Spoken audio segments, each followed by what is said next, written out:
Hi friends, என்னோட பேர் சச்சின். இன்னைக்கு வீடியோவில் என்ன பார்க்க வரோம் பார்த்தீங்கன்னா, இப்போ வாழ்க்கைக்கு ரொம்பவே முக்கியமாக இருக்கிற பணம். பணம் இல்லைன்னா எந்த விஷயமே செய்ய முடியாதுங்கிற சூழ்நிலைக்கு நம்ம இப்போ ஆளாயிட்டோமோ, அந்த மாதிரி காலகட்டத்தில் நம்ம இப்போ வாழ்ந்துகிட்டு இருக்கிற நிலைமையில இப்போ பணம் வந்து நமக்கு இப்போ ரொம்பவே முக்கியமாக இருக்கு. இப்போ அதை நம்ம எப்பயுமே நம்ம கூட வச்சுக்கிறதுக்கு சேவிங் பண்ணால் மட்டும்தான் நம்ம கண்டிப்பாக எப்பயுமே நம்ம கூட வச்சுக்க முடியும். அதுக்கு எப்படிலாம் சேவிங் பண்ணால் நம்ம பணத்தை எப்பயுமே நம்ம கூட குறையாம வச்சுக்கலாங்கிறது தான் இந்த வீடியோவில் பார்க்க போகிறோம். வாங்க வீடியோக்குள்ள போகலாம்.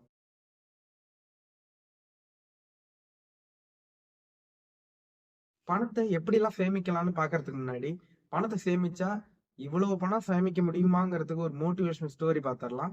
இந்த கதையில 2 பேர் இருக்காங்க. ஒருத்தர ஏன்னு வச்சுக்கலாம், இன்னொருத்தர பின்னு வச்சுக்கலாம். இவங்க 2 பேருமே ரொம்ப கஷ்டத்துல இருக்காங்க. இவங்க 2 பேரும் கடவுள ரொம்ப தீவிரமா கும்பிடுவாங்கன்னு வச்சுக்கங்களேன். இவங்களுக்கு ஒரு நாள் கடவுள் வந்து காட்சி குடுக்குறாரு. உங்களுக்கு என்ன வேணும்னு கேட்கிறாரு. கடவுள்ட்ட இவங்க வந்து ஏங்கிறவன் ஒருத்தன் வந்து ஒரு ரூ. 10,00,000 குடுங்க. என் கஷ்டம் சரியாயிடும் அப்படின்னு சொல்லி ஒரு ரூ. 10,00,000 கேட்கறான். அதே மாரி கடவுள் குடுத்துடுறாரு. இப்போ பிங்கிறவன் எனக்கு 10,00,000லாம் வேண்டாம். எனக்கு ஒரு ரூ. 1 குடுங்க. இது நாளைக்கு வந்து அப்படியே டபுள் ஆயிரணும். ரூ. 2 ஆயிரணும். அடுத்த நாள் ரூ. 4. இதே மாரி எனக்கு டபுள் ஆயிட்டு இருக்கணும். ஆனா இது வந்து எப்பயுமே வேண்டாம். எனக்கு ஒரு 30 நாளைக்கு மட்டும் போதும் அப்படின்னு சொல்றான். அது சரின்ட்டு கடவுள் குடுத்துட்டு போயிட்டாரு. இப்ப ஏங்கிறவன் புத்திசாலியா? பிங்கிறவன் புத்திசாலியா? பிங்கிறவன் தான் புத்திசாலி. எப்படின்னு பார்த்தீங்கன்னா, இப்ப அவன் நார்மலா ஃபுல் அமௌண்ட்டாவே ரூ. 10,00,000 வாங்கிட்டான். ஆனா, இவன் வந்து அப்படியே டபுள் ஆகுற மாரி வாங்கியிருக்கான். இந்த 30 நாளைக்கும் இந்த ரூ. 1 வந்து ரூ. 2 ஆகுறத கணக்கு பண்ணி பார்த்தீங்கன்னா, 30வது நாளு அவன்ட்ட 53,00,00,000 இருக்கும். நம்பிக்கை இல்லன்னா செக் பண்ணி பாருங்க. நீங்க நோட்ல வச்சு கணக்கு போட்டு பார்த்தீங்கனாலும் தெரியும். நானும் ட்ரை பண்ணி பார்த்தேன். 53,00,00,000 வருது. இதே மாரி நம்ம கொஞ்சம் கொஞ்சமா சேமிக்கிறப்ப, நமக்கே தெரியாம அது ஒரு பெரிய அமௌண்ட்டா வந்து நிக்கும். அது நம்ம வாழ்க்கைக்கு ரொம்பவே ஹெல்ப் பண்ணும். வாங்க இப்ப முக்கியமான பாயிண்ட்ஸ்லாம் பார்க்கலாம். ஃபர்ஸ்ட் பாயிண்ட் என்னன்னு பார்த்தீங்கன்னா, நம்ம கடைக்கு போயி பொருள்லாம் வாங்குறதுக்கு முன்னாடி, நம்ம என்னென்ன வாங்க போறோம்ங்கிறதுல கிளியரா இருக்கணும். நமக்கு என்னென்னன்னு தேவைங்கிறத ஒரு லிஸ்ட் போட்டு, அத எடுத்துட்டு போய் தான் கடையில வாங்கணும். நம்ம அங்க பார்க்குறது எல்லாத்தையுமே வாங்கக்கூடாது.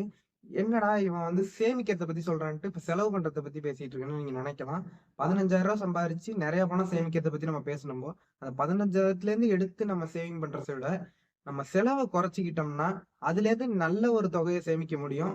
அதுக்கு நீங்க வந்து சேமிக்கிறது வந்து ஃபர்ஸ்ட்டு வந்து நீங்க செலவ குறைச்சு, அதிலேருந்து எடுத்து சேமிச்சீங்கன்னா தான் நெறைய அமௌண்ட் சேமிக்க முடியும். எவ்வளவு சேமிக்க முடியுங்கிறதுக்கு ஒரு உதாரணம் தான்.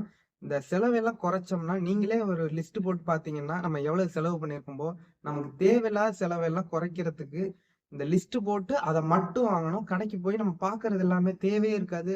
நெறைய பொருள வந்து தேவையில்லாம நம்ம செலவு பண்ணி, கையில காசே இல்லாம போயிடும். ஃபர்ஸ்ட் நமக்கு தேவை என்னவோ அத மட்டும் தான் வாங்கணும். தேவையில்லாம நம்ம நெறைய பொருள் வாங்கவே கூடாது. அப்படி வாங்குறதுனால தான் நம்மளால சேமிக்கவே முடியறதில்ல. இப்ப 15,000ன்னா ஒரு ரூ. 2,000 எடுத்து சேமிச்சுட்டு மீதி 16,000 செலவு பண்ணக்கூடாது. நம்ம வந்து 15,000த்துல செலவ குறைச்சிட்டு, அதுக்குன்னு செலவே பண்ணக்கூடாதுன்னு சொல்லல. செலவ குறைங்க, சேமிங்க. அதுல நெறைய அமௌண்ட் நம்ம தேவையில்லாத செலவுலயே நெறைய எடுத்து பார்த்தீங்கன்னா, என்னைக்கோ ஒரு நாள் வந்து ஒரு பெரிய செலவுக்கு அந்த சேமிப்பு வந்து நமக்கு ரொம்பவே ஹெல்ப் பண்ணும். ஃபர்ஸ்ட் நீங்க என்ன வாங்க போறீங்கங்கிறதுல கரெக்ட்டா கிளியரா இருங்க. அத மட்டும் வாங்குங்க. தேவைன்னா மட்டும் வாங்குங்க. ஆஃபர்ல கம்மியா கிடைக்கிறதுக்கெல்லாம் வாங்காதீங்க. எது தேவையோ அத மட்டும் வாங்குங்க. ஓகே. இப்போ இந்த வீடியோவ நீங்க கிளிக் பண்ணி வர்றப்ப 15,000 சம்பளத்துல எப்படி அதிக அமௌண்ட் சேவ் பண்ணலாங்கிறத தான் பார்த்துட்டு இந்த தம்ப்நெயில கிளிக் பண்ணி இந்த வீடியோவுக்கு வந்திருப்பீங்க. ஆனா, இது 15,000 சம்பாதிக்கிறவங்களுக்கு மட்டும் கிடையாது. இந்த வீடியோ வந்து 1,00,000மோ, 2,00,000மோ சம்பாதிக்கிறவங்களுமே இந்த சேவிங்ஸ் பிளான ஃபாலோ பண்ணி நீங்களும் சேவ் பண்ணலாம். இத நீங்க எப்படிலாம் சேவ் பண்ணலாம்னு பார்த்தீங்கன்னா, சம்பாதிக்கிற காசுல 40% வந்து சேவிங்ஸ் கண்டிப்பா பண்ணியாகணும். நீங்க 50,000 சம்பாரிச்சாலும், 1,00,000 சம்பாரிச்சாலும், நீங்க 40% சேவிங்ஸ் பண்ணியே ஆகணும். மீதம் உள்ளது தான் செலவு பண்ணணும். அதுலயுமே நீங்க தேவையில்லாத செலவ கட் பண்ணி சேவிங்ஸ்க்கு போட்டுக்கலாம். ஆனா, அந்த 40%ல 20% வந்து நீங்க வந்து ஒரு மொபைல் வாங்குறதோ, இல்ல டக்குன்னு பெரிய செலவு எது வந்தாலுமே அதுக்கு யூஸ் பண்ணிக்கலாம் அந்த 20%. மீதம் உள்ள 20% வந்து எப்பயுமே நீங்க எவ்வளவு செலவு வந்தாலுமே அத கை வைக்கவே கூடாது. அப்படி சேவ் பண்ணா மட்டும் தான் உங்களுக்கு வந்து ஒரு 60 ஏஜ்லலாம் பார்த்தீங்கன்னா, இந்த அமௌண்ட் வந்து உங்க லைஃப்‌க்கு ஹெல்ப் பண்ணும். ஸோ 20%ல எப்பயுமே கை வைக்கவே வைக்காதீங்க. சம்பாரிக்கிறது 15ஓ, 1,00,000மோ, 2,00,000மோ எவ்வளவுனாலும் சரி. நீங்க 40% கண்டிப்பா சேவ் பண்ணியே ஆகணும். ஓகே. நெக்ஸ்ட் பாயிண்ட் என்னன்னு பார்த்தீங்கன்னா, நீங்க எவ்வளவு எவ்வளவு செலவு பண்றீங்கங்கிறத ஒரு லிஸ்ட் போட்டு எழுதி வைங்க. ஒரு ரூ. 5 சாக்லேட் வாங்குனாலும் சரி. அதெல்லாம் கணக்கு பார்க்கிறதா நினைக்காதீங்க. நீங்க ஒரு லிஸ்ட் போட்டு வைங்க. அதுல அப்ப நம்ம தேவையில்லாத செலவுலாம் எங்கெங்க பண்ணியிருக்கோமோங்கிறது உங்களுக்கு தெரிய வரும். நீங்க மந்த் எண்டுல பார்க்கிறப்போ, உங்களுக்கு இதுலலாம் நம்ம அதிகமா செலவு பண்ணியிருக்கோமோ, இதுக்கெல்லாம் அமௌண்ட் குறைஞ்சிருக்கு அப்படிங்கிற ஒரு லிஸ்ட் உங்களுக்கு தெரியும். நீங்க நெக்ஸ்ட் மந்த்லேருந்து அதுல கொஞ்சம் கொஞ்சம் குறைக்கிறதுக்கு ட்ரை பண்ணீங்கனாலே, உங்களால பெரிய அமௌண்ட்டுக்கு சேவ் பண்ண முடியும். நீங்க வந்து எவ்வளவு செலவு பண்ணாலும் அது சின்ன அமௌண்ட்டா இருந்தாலும் கண்டிப்பா லிஸ்ட் போட்டு எழுதி வைக்கிறதுக்கு மறக்காதீங்க. ஓகே, நெக்ஸ்ட் பாயிண்ட் என்னன்னு பார்த்தீங்கன்னா, நம்ம ரொம்பவே கஷ்டப்பட்டு மாசம் ஃபுல்லா வேலை பார்த்து நம்ம சம்பாதிக்கிறோம். ஆனா சம்பாரிச்ச காசு வந்து கைக்கு வர்றது கிடையாது. அக்கவுண்ட்க்கு போயிடுது. இந்த அக்கவுண்ட்ல இருக்க காசு வந்து நம்ம ஆன்லைன் மூலியமா பே பண்ணி நமக்கு காசு போறதே தெரிய மாட்டேங்குது. நம்ம கையால ஒரு ரூ. 500 எடுத்து குடுக்குறப்ப தான் அந்த ரூ. 500 செலவாகுறது தெரியும். அதே ஆன்லைன்னு பார்த்தீங்கன்னா, நீங்க நம்பரா தான் போடுறீங்க. அது உங்களுக்கு அப்போதைக்கு ஒரு நம்பர் டக்குன்னு போடுறீங்க. உங்களுக்கு பொருள் கிடைச்சிருது. ஆனா அது அந்த ஆன்லைன் மூலியமா நீங்க பண்றதுனால உங்களுக்கு காசு போறதே தெரியாது. முடிஞ்ச வரைக்கும் ஆன்லைன்ல பண்ணி பணம் குடுக்கறத நிறுத்திட்டு, கையில குடுத்து பழகுங்க. கேஷா வித்ட்ரா பண்ணி வச்சுக்கங்க. அப்படி பண்ணீங்கன்னா தான் உங்களுக்கு வந்து செலவு கண்ட்ரோல் பண்ண முடியும். நீங்க ஆன்லைன்ல பே பண்ணி ஒரு 5, 10ன்னு செலவு பண்ணிட்டு இருப்பீங்க. அந்த ரூ. 5 ரூ. 10 நீங்க கூட்டி ஹிஸ்டரிய போய் பார்த்தீங்கன்னா, அது ஒரு 1000, 2000க்கு மேல போயிருக்கும். ஸோ ஆன்லைன்ல பண்ணுங்க. வேண்டான்னு சொல்லல.